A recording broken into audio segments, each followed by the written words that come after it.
Jesús dijo: "El que oye mis palabras y las hace, lo compararé a un hombre prudente que edificó su casa sobre la roca". Prepara tu corazón para recibir la santa palabra de Dios. Estará llena de consejos prácticos para tu vida diaria, así que escucha con atención y aplica el consejo que Dios tiene para ti hoy. Bendiciones.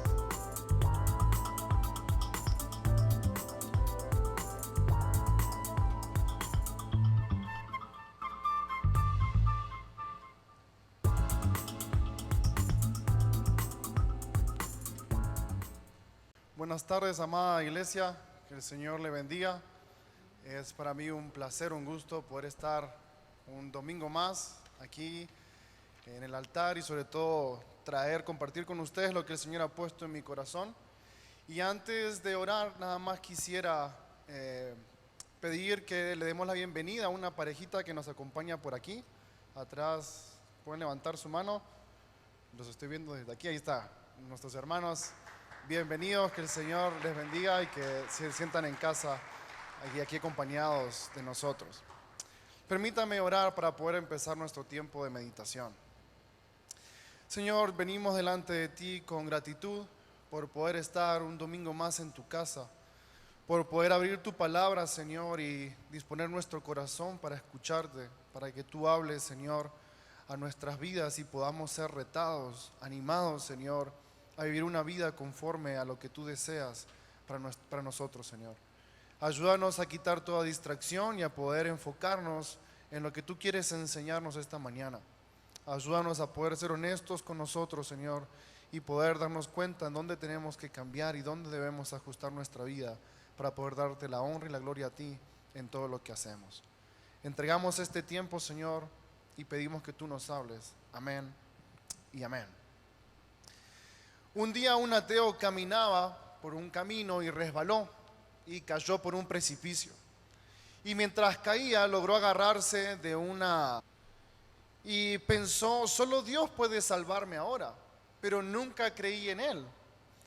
Entonces exclamó: por favor, Dios, nunca creí en ti, pero si me salvas creeré en ti para siempre. Dios escuchó a este hombre y dijo: está bien, creeré en lo que me dices y te salvaré. Ahora suelta la rama y un ejército de ángeles te sostendrán y te llevarán de regreso al camino. Este hombre, al escuchar esto, dijo: ¿soltar la rama? Después de unos minutos, con desesperación, volvió a preguntar: ¿hay alguien más ahí arriba? Esta es una historia ficticia, pero podemos retratar a un ateo en medio de una situación parecida, ¿no es cierto? No nos sorprende. Un ateo es una persona que no cree en Dios. Pero la respuesta que no nos causa gracia es cuando nos preguntamos: ¿y cómo respondemos nosotros cuando estamos en una situación difícil? El Salmo 11, versículo 1 dice: en Jehová he confiado. ¿Cómo dices a mi alma que escape al monte cual ave? Precioso salmo. David cuestiona a aquellos que le estaban diciendo: huye de tus problemas. Pero siendo honestos por un momento, ¿no es nuestra tendencia huir, escapar de las situaciones? Decimos: me gustaría dormir y no despertar hasta que el problema se haya solucionado. Cuando hay problemas en el matrimonio, ¿no dedicamos más tiempo al trabajo, más horas a proyectos especiales que surgen de último momento y esperar que el tiempo solucione las cosas? ¿Esto no es una clase de escapismo? Cuando tenemos problemas económicos, procuramos olvidarlos espiritualmente para que no nos afecte. ¿Eso no es otra clase de escapismo? Cuando estamos frente a una enfermedad que aqueja nuestro cuerpo, algunos dicen: en el nombre de Jesús no me duele, o declaro que no estoy enfermo. ¿Eso no es otra clase religiosa de escapismo? En cierto sentido, se ha predicado una fe escapista. Desde algunos púlpitos resuenan palabras como: venga Cristo y todos sus problemas desaparecerán. Tiene problemas económicos, venga a Cristo y Cristo lo prosperará. Tiene alguna enfermedad, venga a Cristo y Cristo le sanará. Y eso es cierto. Yo creo en un Cristo que nos salva, que nos sana, prospera nuestras relaciones y nos restaura. ¿Pero acaso no es una verdad a media? Porque nosotros que hemos venido a Cristo, todavía tenemos problemas económicos, matrimoniales, físicos, de salud y de toda índole. Entonces, ¿cuál es la diferencia entre el cristiano que confía en Jesucristo y el no cristiano que confía en sus propias fuerzas? Definitivamente la respuesta no yace en la carencia de problemas o dificultades, pero he aquí la diferencia. La gran diferencia entre el cristiano y el no cristiano es la fe o la confianza con la que enfrenta sus problemas. Acompáñenme a estudiar un pasaje que ilustra precisamente el duelo entre el miedo y la fe cuando estamos atravesando tormentas de la vida. Busque conmigo, por favor, Marcos capítulo 4, versículo 35 al 37.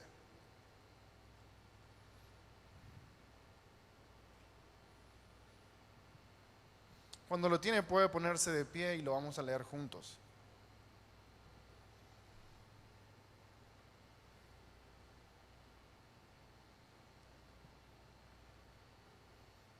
Marcos capítulo 4, versículo 35 dice: al atardecer Jesús dijo a sus discípulos: crucemos al otro lado del lago. Así que dejaron las multitudes y salieron con Jesús en la barca, aunque otras barcas lo siguieron. Pronto se desató una tormenta feroz y olas violentas entraron en la barca, la cual empezaba a llenarse de agua. Jesús estaba dormido en la parte posterior de la barca, con la cabeza recostada en una almohada. Los discípulos lo despertaron. Maestro, ¿no te importa que nos ahoguemos?, gritaron. Cuando Jesús se despertó, reprendió al viento y dijo a las olas: silencio, cálmense. De repente el viento se detuvo y hubo una gran calma. Luego les preguntó: ¿por qué tienen miedo? ¿Todavía no tienen fe? Los discípulos estaban completamente aterrados. ¿Quién es este hombre?, se preguntaban unos a otros. Hasta el viento y las olas lo obedecen. Amén. Pueden, por favor, sentarse, hermanos. Primero debemos reconocer que estamos expuestos a las tormentas de la vida. Como discípulos de Jesús también enfrentamos grandes tempestades. En Marcos 4 encontramos a Jesús en un día típico de ministerio, en un día típico de trabajo en la vida de Jesús. Marcos no nos da mayor detalle del día, de la semana ni la hora, pero empieza simplemente en el capítulo 4. Una vez más Jesús comenzó a enseñar a la orilla del lago. Marcos es un evangelio que presenta a Jesús en constante movimiento. Usa constantemente palabras como enseguida, de inmediato, y es una consecución de milagros y actividades. Vemos a un Jesús en todo Marcos muy activo.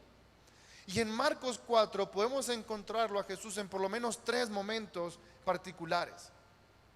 Jesús comienza su día enseñando a la orilla del lago. Y él se sube a un barco para poder enseñar desde ahí. Más adelante en el relato podemos ver que habían otros barcos. Así que seguramente Jesús estaba rodeado o por adelante había una gran multitud y detrás habían barcos que estaban ahí escuchando atentos las palabras de Jesús. Más tarde, en el versículo 10, dice que Jesús se queda con un grupo de sus discípulos y les empieza a explicar el porqué de las parábolas. Y cuenta 4 parábolas más. Cuando llega la tarde o ya empieza a atardecer, oscurecer, Jesús ordena a sus discípulos pasar al otro lado del mar de Galilea. Y el tiempo verbal que usa, crucemos o pasemos, y la hora de la noche, que ya estaba oscureciendo, nos otorgan un matiz de urgencia en el asunto. El lugar hacia donde se dirigían era la orilla oriental del mar de Galilea. Este es territorio gentil. Según el relato, es la primera vez que Jesús cruza hacia el territorio gentil. Este es el territorio pagano de la Decápolis. El lago de Galilea tiene unos 20 kilómetros de largo y unos 12 kilómetros de ancho.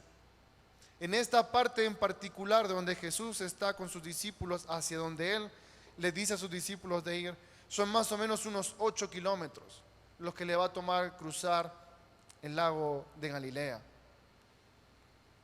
Ante el asedio de la multitud, los discípulos toman a Jesús y salen rumbo hacia el otro lado del mar en medio de la noche. La Reina Valera, que seguramente ustedes la tienen, dice: le tomaron como estaba en la barca. Esto contrasta un poco con lo que dice el versículo anterior, porque la iniciativa es de Jesús: crucemos al otro lado. Pero unos versículos más adelante, la Reina Valera nos traduce, nos hace entender que los discípulos tomaron a Jesús tal como estaba y partieron hacia el otro lado. Seguramente este cambio de iniciativa podría ser o podría indicar la insistencia por parte de la multitud en que Jesús permaneciera con ellos enseñándoles. Jesús ha estado todo el día enseñando, y cuando dice pasemos, seguramente las multitudes siguieron insistiendo en que Jesús permaneciera. Así que los discípulos deciden tomar a Jesús, despiden a la multitud y salen rumbo al otro lado del mar. La Nueva Traducción Viviente, que fue la que yo leí hace unos momentos, omite esta parte y solo nos indica que habían otras barcas siguiendo. Posiblemente siguieron con ellos un par de kilómetros y luego regresaron, porque ya era de noche y no cualquiera se mete al mar en pleno de la noche. Mateo y Lucas, que también relatan este acontecimiento, omiten la mención de las otras barcas.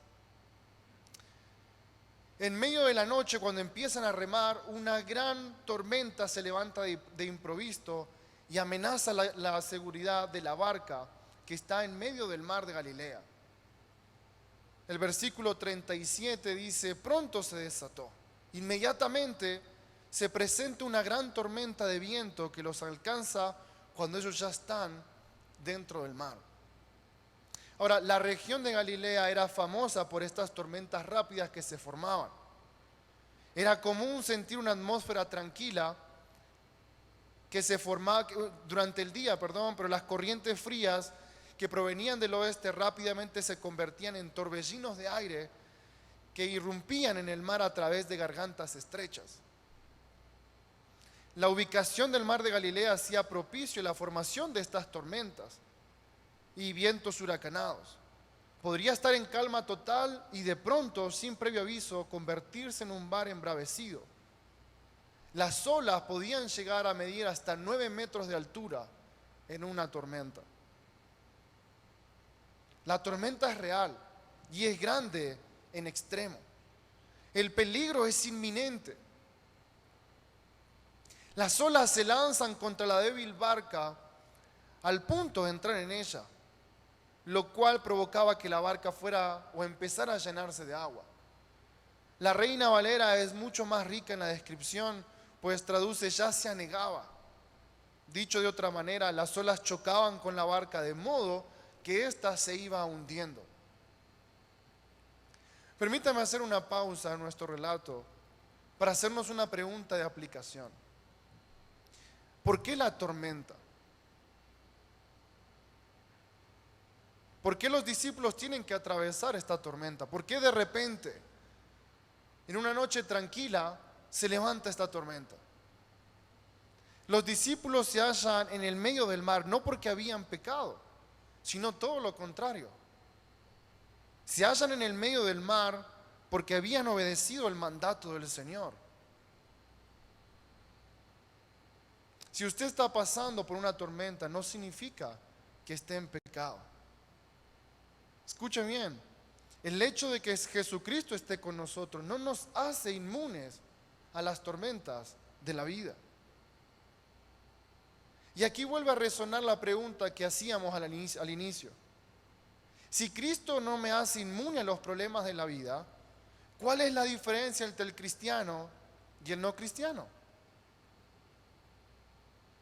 La gran diferencia entre el cristiano y el no cristiano se encuentra en quién está en la barca en medio de la tempestad. Ahora, Jesús está en la barca, pero está dormido. Vea conmigo el versículo 38. Lo pintoresco y descriptivo de la narración realizada hasta aquí pone en relieve el contraste entre la situación de peligro y la actitud de Jesús. Versículo 38 dice: Jesús estaba dormido en la parte posterior de la barca, con la cabeza recostada en una almohada. Ahora, esta almohada no era como la de nosotros, con memory foam y con plumas de ganso. Esta era en realidad un pedazo de madera o de cuero, que en realidad era el asiento que usaba el remero, pero que en ciertas ocasiones se usaba para poder apoyar la cabeza. Ahora, note una cosa: el mar se alborota por causa del viento, pero Jesús permanece durmiendo. Los discípulos luchan contra una tormenta imprevista. Por su parte, Jesús se encuentra en la parte trasera de la embarcación durmiendo. Dormir durante el peligro puede ser señal de gran fe. El salmista en el Salmo 4, versículo 8 dice: en paz me acostaré, seguramente que ustedes lo saben de memoria. En paz me acostaré y asimismo dormiré, porque solo tú, Jehová, me harás estar confiado. Sin embargo, dormir también puede demostrar pasividad en momentos que claman por una respuesta activa. Para los discípulos, el dormir de Jesús es señal de que no se preocupa por salvarlos a ellos y a sí mismo de una muerte inminente. Los discípulos entran en un estado de desesperación. Son presas del terror, pero estos hombres, por lo menos 4 de ellos, eran pescadores experimentados.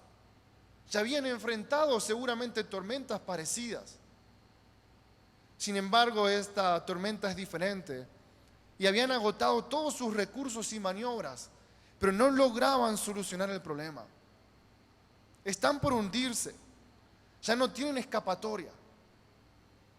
De repente se acuerdan que en la barca hay alguien que puede ayudarlos, pero este que puede ayudarlos está dormido y corren desesperadamente a despertarlo.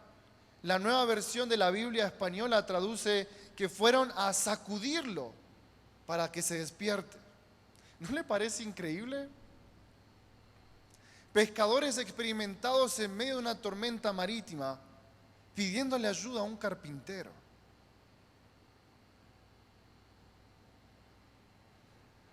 Los discípulos se dirigen a Jesús y hay 3 versiones de estos acontecimientos en los llamados evangelios sinópticos, lo que nos permite observar el mismo suceso desde 3 enfoques distintos.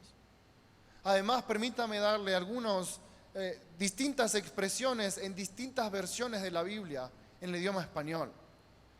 Marcos relata el clamor de los discípulos como un reproche. En el versículo 38, Maestro, ¿no te importa que nos ahoguemos? Otra versión traduce: Maestro, ¿no te importa que nos hundimos? Maestro, ¿no te importa el hecho de que estamos pereciendo? Ahora, la paráfrasis de Moffat le agrega un sarcasmo muy parecido al nuestro.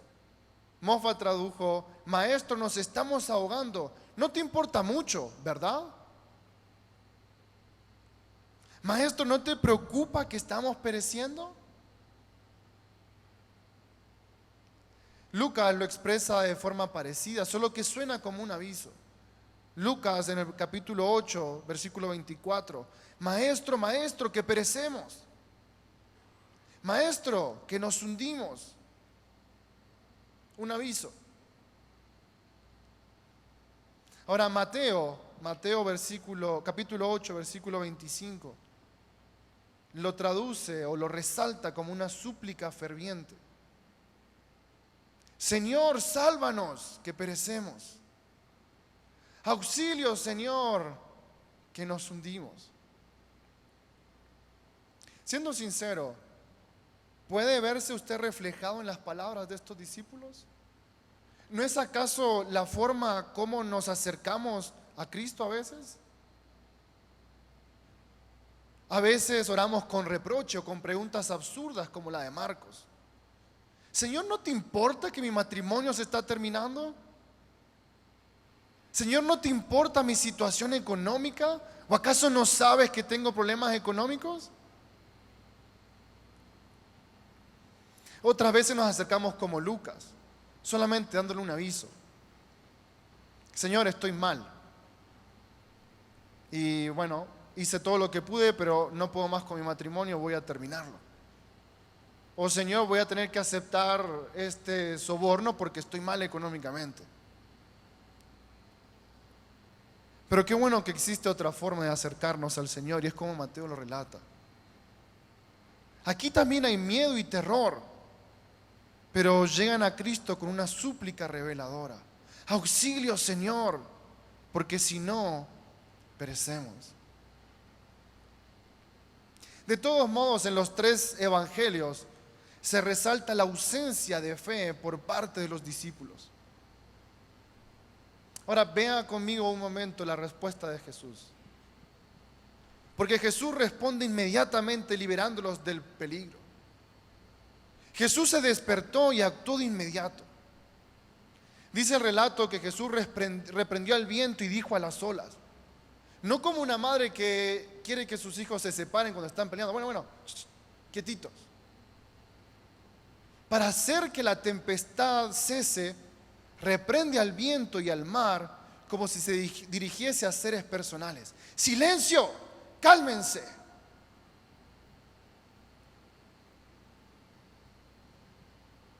Y cesó el viento. Y llegó a ser una gran calma. A veces leemos la Biblia como cuando leemos el periódico, una revista, rapidito. Pero trate conmigo de usar su imaginación por unos minutos. Hace unos instantes, la barca se movía violentamente. Apenas podían escucharse por el ruido del viento. Las olas están entrando a la barca. Seguramente había gritos de los discípulos dándose órdenes. Pedro, seguí remando. Dale, Juan, saca el agua. Judas, venite de este lado, hacé contrapeso. Los 4 discípulos expertos, los pescadores, se miraban unos a otros tratando de recordar maniobras que habían usado antes o que habían escuchado para encarar las olas de otra forma y que la barca no se diera vuelta. Posiblemente escucharía la voz de Pedro advirtiendo a los demás: agárrense fuerte, esta ola viene grande. Pero había algo que incomodaba a los discípulos. Todos miraban de reojo a la parte de atrás del barco. Estaban esperando que Jesús se despertara y les dijera qué hacer. Pero parecía que ese momento nunca llegaba. Así que seguramente Pedro, porque era el impetuoso del grupo, vamos a ahogar. Y llegaron todos al acuerdo en medio de la desesperación, y entonces despertaron al maestro. Jesús escuchó el grito de auxilio de sus discípulos y se despertó. No fue el viento, no fue el mar lo que despertó a Jesús, fue el grito de auxilio de sus discípulos. Jesús se despertó, entendió la situación en un instante. De repente se escuchó la voz de autoridad de Jesús. Y todo cambió. Hubo un silencio ensordecedor en esa barca. Los discípulos todavía están jadeando de estar sacando el agua de la barca, de estar remando continuamente. Todavía hay cosas dentro de la barca que se mueven por lo violento de las olas. Pero ahora hay una calma que no se puede explicar. El viento ya no se siente. El mar de Galilea parece un gran espejo. El Salmo 121 dice: he aquí no se adormecerá el que guarda a Israel. Cristo nunca es sordo a nuestro clamor. Él siempre despierta ante nuestro grito de angustia. Y este Cristo dormido aquieta la tormenta. Le pone un bozal a la fuerte tormenta y se hace una grande bonanza. La voz de Cristo es más fuerte que cualquier tormenta.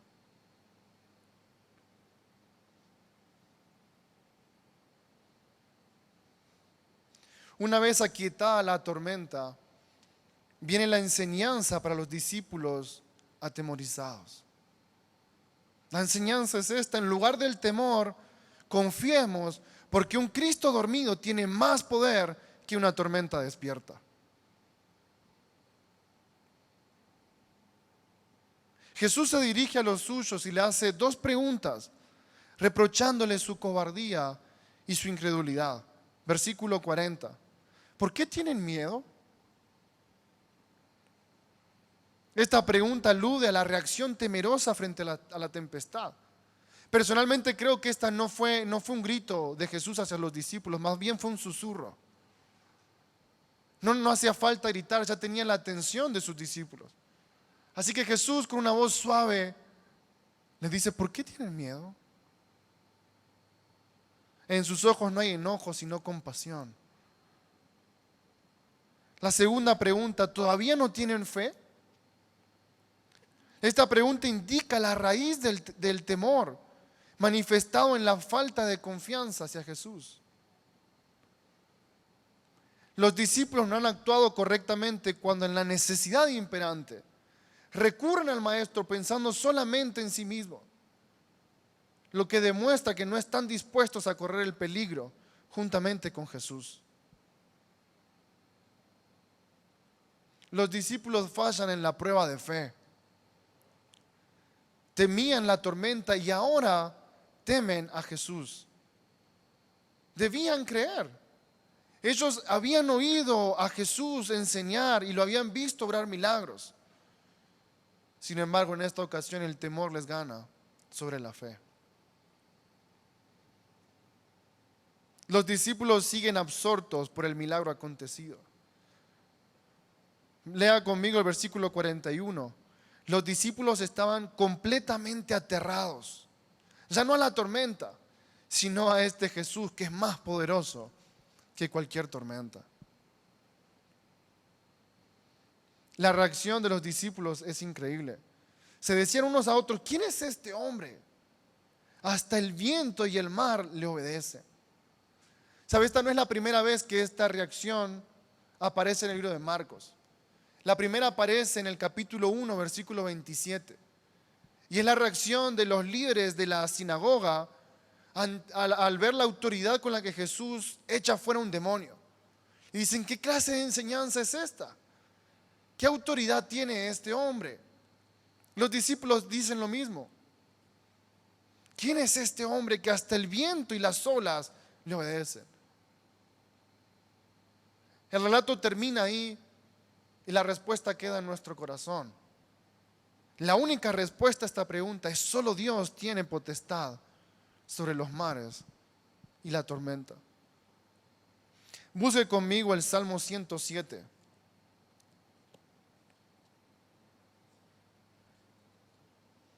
Salmo 107, versículo 23.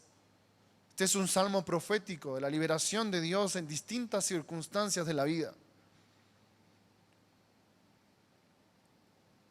Salmo 107, versículo 23 dice: algunos hicieron a la mar en barcos y surcaron las rutas comerciales del mundo. También observaron el poder del Señor en acción, sus impresionantes obras en los mares más profundos. Él habló y se desataron los vientos que agitaron las olas. Los barcos fueron lanzados hacia los cielos y cayeron nuevamente a las profundidades. Los marineros se acobardaron de terror. Se tambaleaban y daban tumbos como borrachos. No sabían qué más hacer. ¡Socorro, Señor! clamaron en medio de su dificultad y Él los salvó de su aflicción. Calmó la tormenta hasta convertirla en un susurro y aquietó las olas. Qué bendición fue esa quietud cuando los llevaba al puerto sanos y salvos. Que alaben al Señor por su gran amor y por las obras maravillosas que ha hecho a favor de ellos. Que lo exalten públicamente delante de la congregación y ante los líderes del pueblo.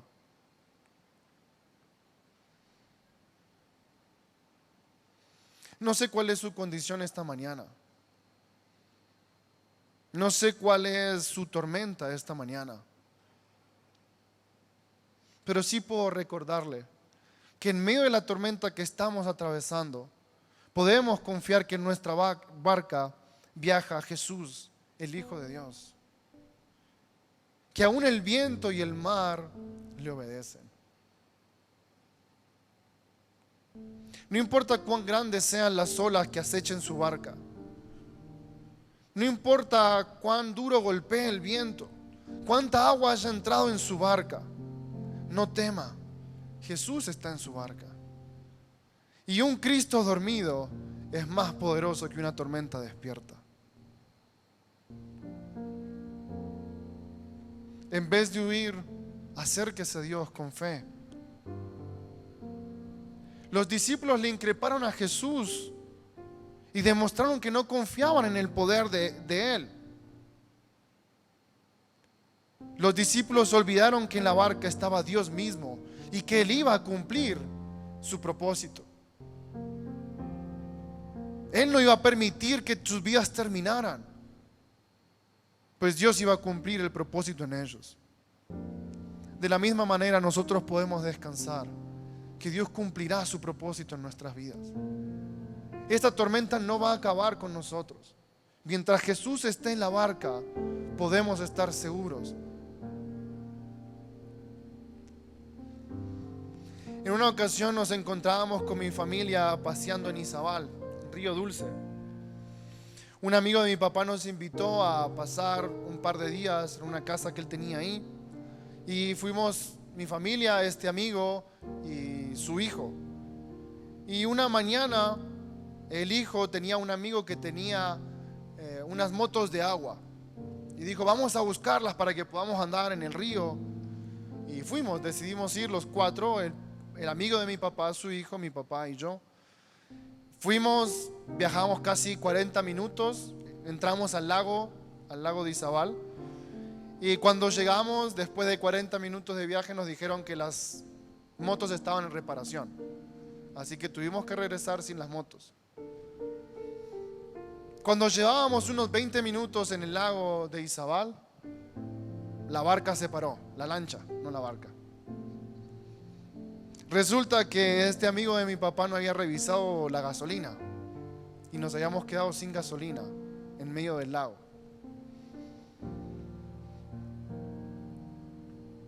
La vista de aquella mañana hizo que la primera hora no se sintiera. Era precioso, estaba despejado completamente. Estábamos en el medio del lago, así que se miraba verde por todos lados, no había nadie más. De un momento a otro, lo que comenzó con una suave brisa se convirtió en un viento moderado. Ya lo sentíamos. El correr del tiempo hizo que el pequeño techo que tenía la lancha ya no fuera suficiente para los cuatro. Ya estábamos recibiendo el sol directamente. No teníamos agua, no teníamos ni siquiera algo con que entretenernos. Habíamos dejado nuestros teléfonos, así que solamente teníamos el teléfono de este amigo, que le avisó a un lanchero que nos llevara por favor gasolina. Él dijo, voy a estar ahí en unas 4 horas más o menos. Este viento empezó a hacer que la lancha se moviera de un lado a otro. Marineros inexpertos pusimos mal el ancla y entonces empezó a entrar el agua a la lancha. Tuvimos que mover el ancla. Al final de 2 o 3 horas de estar ahí esperando, el amigo de mi papá hizo una sugerencia. Dijo, ¿por qué no nadamos hacia la orilla? Y en ese momento yo me congelé. que no soy un nadador experto y la orilla estaba lejos. Y lo único que en mi mente se me venía era verme a mí cansado en la mitad de ese viaje, sin fuerzas, y ahogarme. Empecé a temblar, a sudar frío ante el hecho de que tenía que salir y nadar en ese lago. Sabía que con mis fuerzas no iba a llegar. Entonces escuché la voz de mi papá que dijo: no, es mejor que nos quedemos aquí. Y en ese momento sentí una paz increíble. Dije: mi papá está aquí. Si él dice que podemos esperar, vamos a esperar. Y esperamos 1 hora y media más hasta que llegó y regresamos a casa.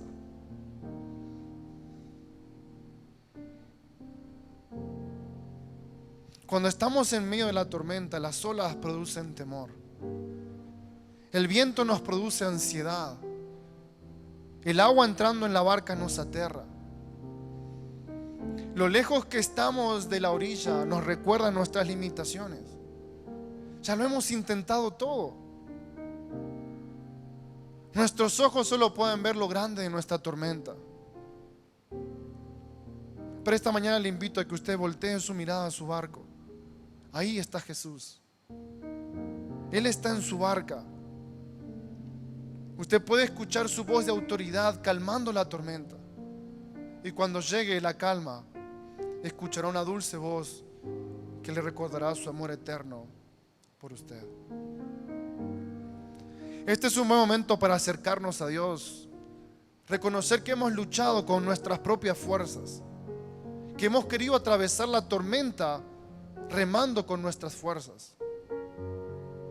Y es buen momento para pedirle que sea Él el que calme nuestra tormenta, que sea Él quien renueve nuestras fuerzas.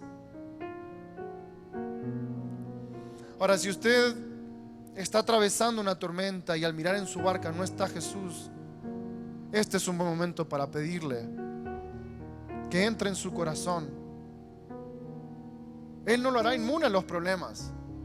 Posiblemente no termine inmediatamente su tormenta, pero usted puede estar seguro que llegará al otro lado salvo y sano. Si Cristo está en nuestra barca, no importa la tormenta, Cristo tiene autoridad sobre esa tormenta y quiere darnos paz en nuestro corazón. Yo quiero invitarle a que se ponga de pie, incline su rostro y reconozca delante del Señor cuál es su tormenta. El altar está abierto si usted quiere pasar a orar y entregarle al Señor, reconocer delante de Él cuál es su tormenta. La tormenta con la que ha estado luchando por mucho tiempo. Él la conoce, Él sabe. Él lo ha visto luchar en medio de la tormenta y el Señor quiere traerle paz.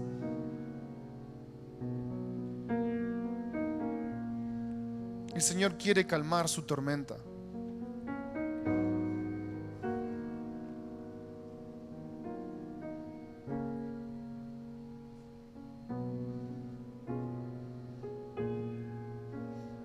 Mientras tiene sus ojos cerrados, recuerde las veces que el Señor lo ha sacado de otras tormentas. Recuerde el poder que ha visto de Cristo en su vida. ¿Cuántas veces Él lo ha rescatado del peligro, de la ansiedad?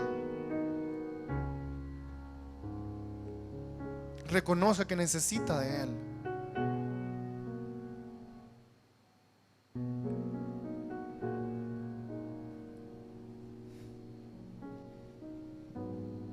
Señor, la tormenta en la que estamos atravesando ante nuestros ojos es enorme. Padre, las olas están entrando en nuestras barcas. La desesperación y la angustia se apodera de nosotros, Señor. Pero podemos escuchar tu dulce voz dándonos ánimo. Verte allí con nosotros, Señor, nos da la certeza de que estamos seguros, no por nuestras fuerzas, Padre, sino por tu poder. No hay nada en la tierra que no se sujete a tu autoridad. El Padre te ha dado toda autoridad en los cielos, en la tierra y debajo de la tierra. Por lo tanto, podemos estar seguros de que tú nos librarás de cualquier tormenta que nos asedia. Pero también, Señor, debemos reconocer que nuestras fuerzas son pocas, Señor. Hemos intentado luchar por mucho tiempo con nuestras fuerzas. Estamos cansados de sacar el agua, Señor. Estamos cansados de remar. Socórrenos, Padre. Mira nuestra condición, te necesitamos. Si tú no vienes a rescatarnos, Señor, seguramente pereceremos. Por eso te pedimos que te levantes, Señor, y haz cesar nuestra tormenta. Haznos sentir esa bonanza que sintieron tus discípulos en el relato que hemos estudiado esta mañana. Anhelamos, Señor, ver tu poder en medio de nuestra tormenta. Llena nuestro corazón de paz.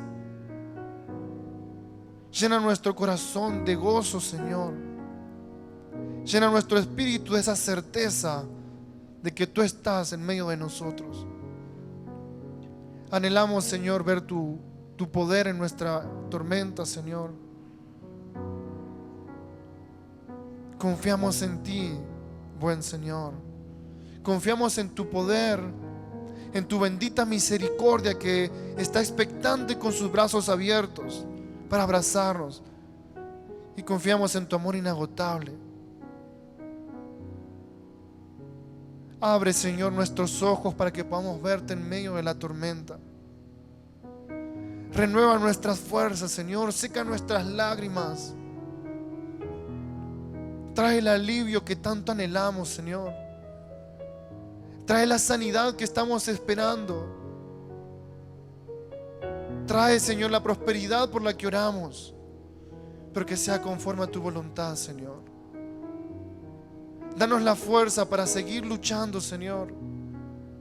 No en nuestras fuerzas, sino en tu espíritu. Clamamos a ti, Señor, en medio de la angustia, en medio del dolor, confiando en que tú escuchas nuestra oración, Señor. Tú escuchas nuestro pedido de auxilio y tú eres pronto a responder.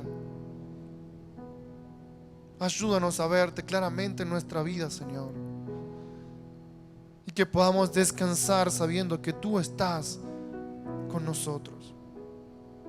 A ti entregamos nuestras cargas, a ti entregamos nuestras dolencias, a ti entregamos nuestros sueños, para que tú, conforme a tu bendita voluntad, los cumplas en nuestra vida. En el bendito nombre de Jesús, nuestro Señor y Salvador. Amén y amén. Que el Señor les bendiga. Si este mensaje fue de bendición para tu vida y quieres saber más del contenido de esta y otras actividades, puedes visitar nuestra página web www.masquevencedores.org.gt o bien puedes seguirnos en cualquiera de nuestras redes sociales. Gracias por sintonizarnos.